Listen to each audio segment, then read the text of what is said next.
Hi, I'm Erin Sarofsky. And I'm Austin Shaw. This is Between the Keyframes.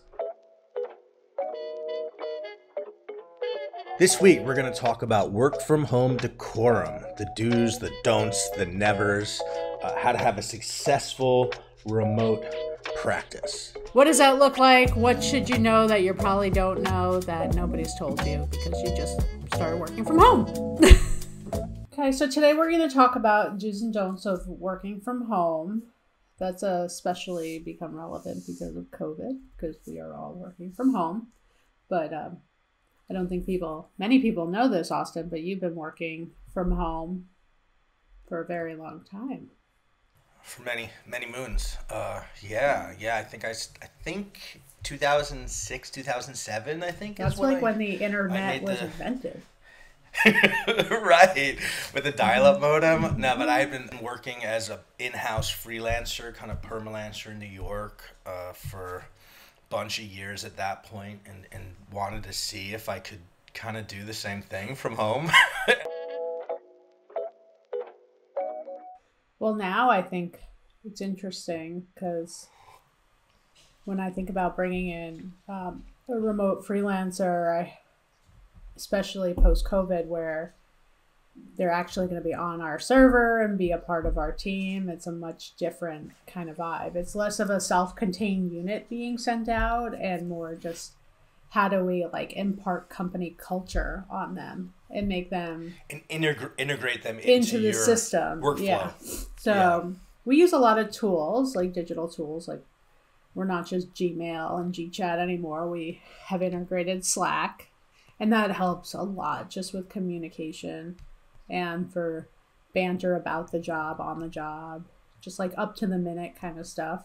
And posting work in progress. Absolutely, how do you real find time. Slack for that? Also, you could do phone calls and video sharing and screen sharing on it as well. So you can really be with the person all day if you just call them up and just listen to each other breathe, like you're next to each other in the studio.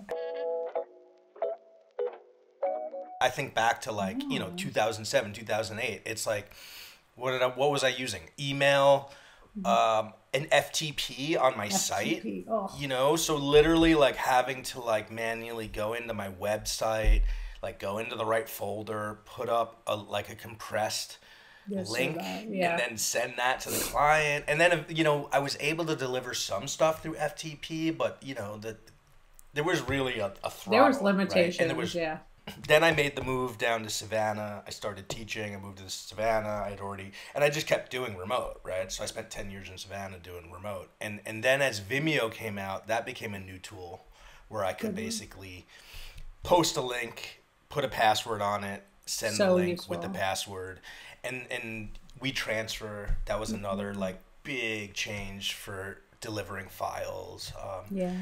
It's pretty rare that I need to send a drive or have a drive sent to me. It happens if there's a really dense footage heavy, but mostly. But also the other side of H.264, everyone wants H.264, right? Sometimes they want a ProRes for archive, so then I can WeTransfer that. But sometimes I'm delivering projects via text on my phone. I'm like, "How's this look?" And they're like, "Great, we're done." And I'm like, "Okay." Crazy. That's not how it goes at our studio. What was it like for you all in your studio when COVID hit, right? So COVID hits, everything starts shutting down. How shocking was that reality? It was devastating. At first it was just it's just going to be a couple weeks. We kind of told ourselves that while it was preposterous, China was shut down for fucking months, and here we are thinking it's just going to be a couple weeks. We were, as a country, just not prepared. And honestly, just a month notice would have been amazing because we would have had time to really price things out and put plans in place and talk to our employees, tell them what it was going to look like. But it was just tomorrow, Chicago's not allowed to go to work and everywhere's not allowed to go to work. And it was just what? Right. What? What just happened?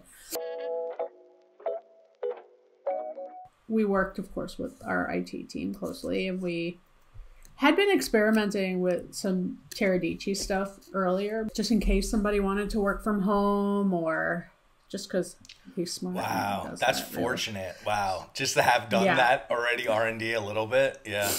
A little bit. So we at least knew where to start, but we didn't know the cost implications or anything like that. So wow, they were definitely not as high as they could have been, but they were definitely high. Yeah. So, and you know, everybody had different systems at home, and we had to do an inventory of what people had at home. But we knew they would be working on their in-studio computers. Like, we just didn't know what, they still had to connect to the studio computer. So they needed something, whether it was just a tiny little, you know, laptop with a couple monitors attached to it, or most everybody had desktops at home, some kind of a system. Explain like how Teradici works for those who are unfamiliar. Oh, that's a good point. So Teradici is like a card that is attached to your computer at the studio. And so the real thing is like you need another computer to have internet connection to connect to that, but ultimately you are working on the computer in the studio. That like really helped because most studios, and I know ours for sure, everything's collaborative from development all the way through production. It's very rare that one person touches a job, like excruciatingly rare. So we had to kind of keep that collaboration going. So even if you're working remotely, you're working on a computer that is networked locally in your studio. Locally at the studio. Yeah. It's like they never left from a technology standpoint. 2 weeks to take classes that had never been taught online or remotely before and convert them to online. And then it was like, okay, I need to start making pre-recorded lectures and demos. And like I made my very first video, I spent 2 hours creating a 6-minute welcome video because I kept like wanting it to be perfect and doing takes and editing, and I added like lower third, and then it was just like, all right, like this is not gonna work, like, and so I had to embrace like the Ed Wood style. Remember the Ed Wood, the director who was famous for like 1 and 2 takes because he had no money. So I was just like Ed Wood style, like 1 take, like if I mess up, just keep going. You just got to get over that this is how you look. Anytime I'm in my video chat, not anymore, but I would just stare at myself and be like drawn like a deer to a headlight. And I had to get over all that stuff. Like I was just not comfortable with the whole screen video interface. And I mean, I worked probably harder than any other quarter. Like I went way above and beyond. But it was... for the students who were engaged, like I was surprised, like we were able to create a culture, you know, it was different, but it was meaningful, and you know, it was exhausting. It's exhausting. At the end of the day, I'm just like super disoriented by the whole thing, you know, because now I feel very engaged in what's going on. But then every once in a while I like look around me and I'm like, oh, I'm alone. It's so strange for somebody like me that likes to be in the mix and likes to talk and have fun and about being bright and laughing. And you know, I think like typically like with us, like if you're on the phone, it's going to be again all of those words, like a fun call. Like so having my big thing has been like making sure that my personality isn't diminished by the technology. So when I still have snarky things to say, when I'm still being sassy or something, it's coming through. Yeah, I think it's interesting, like working from home, like I think for the artists, it's essential to be able to collaborate and to communicate real time. For me, it's essential to be able to still maintain personality and a presence and ability to kind of still see everything that's going on in the studio without just walking through the studio. I think what we need to do better is to do more kind of social things. And so we have people at the studio kind of figuring out ways to engage with everybody and what the best times to do that are. And I think like the hard thing is that in at any given time, and I know I speak, of course, about my studio and what's going on with us, but I imagine it's the same everywhere. Like, we can have 4 to 15 projects going on and in 1 week deliver 3 or 4 things. But nobody sees that. They just see the work that they're on. So for us, it's been like, how do we show the work and really express gratitude for all the people that worked on it and their contributions and kind of give them the floor to talk about it and to say specifically what did work well and did not work well in the remote construct, you know, so that it's not just a learning experience for like those 4 or 5 people on that job. It can be a learning experience for everybody.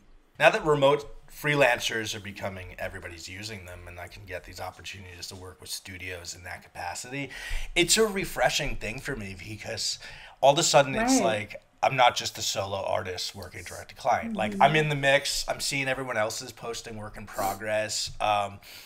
It's inspiring. And I've had that as a professor, you know, I mean, that's sort of a different, but, you know, that's in an educational capacity. So to have that in the, you know, professional engaged in it is really fun. It's nice.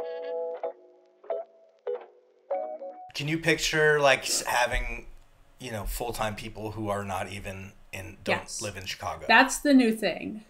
Yeah, that's the thing that's kind of come up out of this that was unimaginable before. One, the idea that we could have freelancers anywhere in the world collaborating in the studio. Before that was hard because you'd have to file Jockey, Dropbox, or FTP, or like whatever tool you're using, Google Drive. Right. Yeah. And then you need the producer to have to manage that and make sure they're getting files. And how do you work collaboratively with other team members? Now they're just working on the server. So it's just like, keep your Slack group going. Like, you know, at that point, once you're in the studio, you're going to have to make sure whatever's said out loud is said in Slack, right? Like, it's not just because so-and-so is in Portugal and so-and-so is in London and so-and-so is in Austria. And so, oh shit, like, we got to make sure the whole team knows it. So it's going to be about keeping those things going and not getting lax about it. But I absolutely could see having a full-time person off-site completely, where before I did not see that as an option. I do think in that construct, it would be nice to have them come into the studio like 1 week every 2 months or something like that, just to meet everybody and like come in for the holiday party, do all that kind of stuff. So that's something I've done for years, right? So I've been doing remote for, you know, years, and I have my clients, and I could do everything, phone, email, text, but I make a point. Like, I want to go visit. I'd make a point. Like, I go to New York, I take them to lunch, I give them that FaceTime. It might not be that regular. It could be once a year. It could doesn't be matter. It means something. But it's that I want to make sure that they're like, they remember I'm a human. I'm not a butt robot. I have a face. Like, I'm a person, you know, and I think that's, you know, and I think this goes back to us being on that sort of cusp of the, you know, analog digital revolution, right? The hybriding, right? The blended. And I just feel, you know, I always feel really grateful that it's like, that I have really roots and foundations in both, you know, because I can see the strengths and the values of both. Yeah. I mean, like, when I look back on this, how do I think that this is going to have affected me? One, I'm going to think back, oh shit, we are resourceful. Like, wow, we pivoted hard. We got there fast. We had like no struggles really switching. That's amazing. Like, that's amazing. And I think adapt or die. And I think if you look at the landscape of like even like all the studios and agencies and the production facilities and everybody's adapting. Everybody's figuring out. Some like did it like on a dime, and some were like, oh wait, we don't exactly know what to do here. It's going to take us a minute, right? But everybody did it. We're all kind of figuring out our way of doing it that works for us. And I think, to your point, I have some preconceived notions uprooted as a result of working from home, especially working from home with a 3-year-old in the mix. Like, the way my day flows is so different than it does at the studio. Like at the studio, I have like uninterrupted, like 8:30 to like whenever I leave, you know. Here, like until she's out in the out of the house, like I'm in the mix with her, and then she gets home at like 3:34.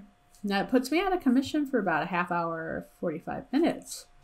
And then at a certain time in the evening, like at 6:30, sometimes a little earlier, she'll be like, I need your attention. And then I put her to bed, you know, then I can go back to work. And then I put her to bed, and then I can go back to work. But if she doesn't go to bed, which she doesn't sometimes, she's like a maniac, like it wrecks my schedule. But I'll just wake up early the next day or offset or figure out how to get my work done. And I think those are things that you just would have to trust your employees to be able to manage and do. And because of this, that's what we're doing. That's what we're learning how to do. What before scared me, I was like, oh my God, how am I going to deal with this? It's going to be constant, nonstop. It worked out ultimately, you know? No, I mean, I think there's a couple of things some pro tips that having done this remote thing for as long as I have, that I've learned and that I think I probably take for granted because I had to learn these the hard way. I think the first one is probably like just boundaries, right? And I was really bad at this for a while, right? I think I'm much better at it now, but I've had a long time to do it wrong and self-correct. But that, you know, when is work off? Like when is work over? When do you stop? When do you start? Like how do you clearly detach in a healthy way so that you make sure you're recharging, you know, even if it's like, you know, physically having a space, maybe you don't, right? Maybe you don't but how do you, like, when do you stop replying to emails? Messages? Like, right, you know. And then I think another one, and I guess, well, maybe before I jump to the next one, but just, just having that clear sense of like how to switch your mind and your sort of a, you know, executive function where it's just like,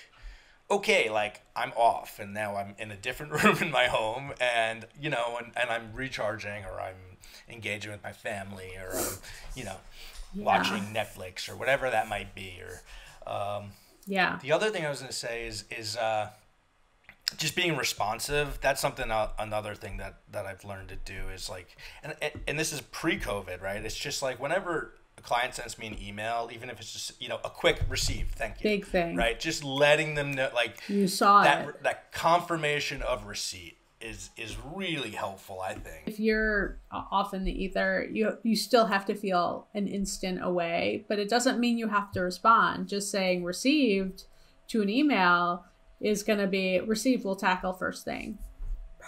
Perfect. Right. Now I can stop thinking about it. Now I know. They got it. They're going to get going in the morning, which is why I sent it now to begin with. You know what I mean? That is the best advice you could possibly give.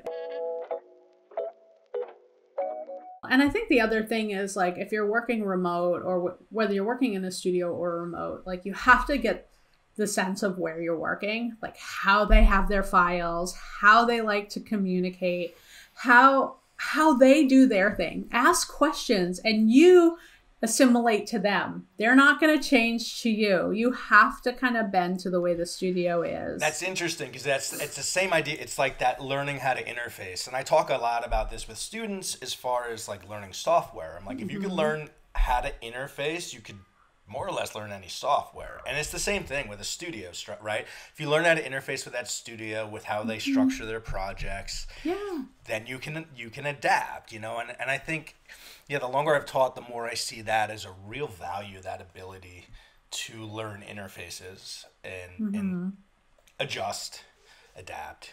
Yeah. Exactly. Cool. Okay, well, just like real life, the baby is up. She's not a baby, she's 3, but I hear her in the background. I'm going to hear those footsteps very soon. So I think that was a good place to end our talk about, the studio life from abroad. So everybody, thank you for listening. This was fun. Let's do it again in 2 weeks. Hope your day is easy ease.